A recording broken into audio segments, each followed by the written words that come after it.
అయోధ్య రామాలయం చిరకాల హిందువుల కల. 500 ఏళ్లుగా రామయ్య నడయాడిన నేల అయిన అయోధ్యలో ఆయనకు గుడి నిర్మించాలని హిందువులంతా కలలు కంటున్నారు. ఆ కలను బీజేపీ నిజం చేసేసింది. 2024 జనవరి 22వ తేదీన రాముల వారి విగ్రహ ప్రతిష్ఠ అంగరంగ వైభవంగా జరిగింది. బాలరాముడి విగ్రహానికి అభిజిత్ లగ్నంలో ప్రాణప్రతిష్ఠ జరిగింది. ఈ తరుణంలో రామజపం ఒకవైపు, ప్రధాని మోదీ జపం మరోవైపు బీభత్సంగా జరిగిపోయాయి. నిజానికి జనాల నాడిని పట్టుకోవడంలో మోదీ దిట్ట. ఏం చేస్తే జనాలకు నచ్చుతుందో అది మాత్రమే చేస్తారు. మొత్తం క్రెడిట్ మోదీ ఖాతాలోకే. అందరి మాదిరిగా సంక్షేమం వంటి డబ్బు ఖర్చు పనుల జోలికి వెళ్లరు. రాముల వారి ఆలయ నిర్మాణం అనగానే కోట్లల్లో డబ్బు విరాళాల రూపంలో వచ్చి చేరింది.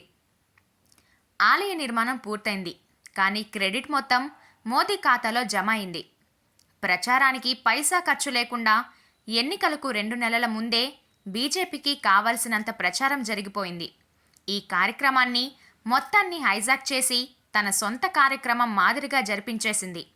ప్రతిపక్షాలు గైర్హాజరవడం బీజేపీకి మరింత కలిసొచ్చిన అంశం. అసలే హిందుత్వవాదులు మోదీ భజన బీభత్సంగా చేస్తుంటారు.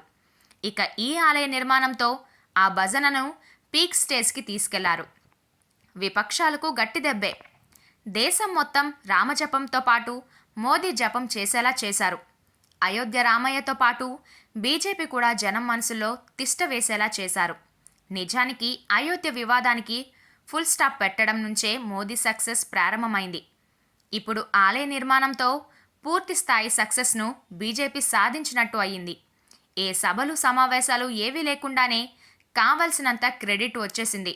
విపక్షాలకు ఇది మామూలు దెబ్బ కాదు. పక్కాగా బీజేపీ హ్యాట్రిక్ ఖాయమైపోయినట్టే.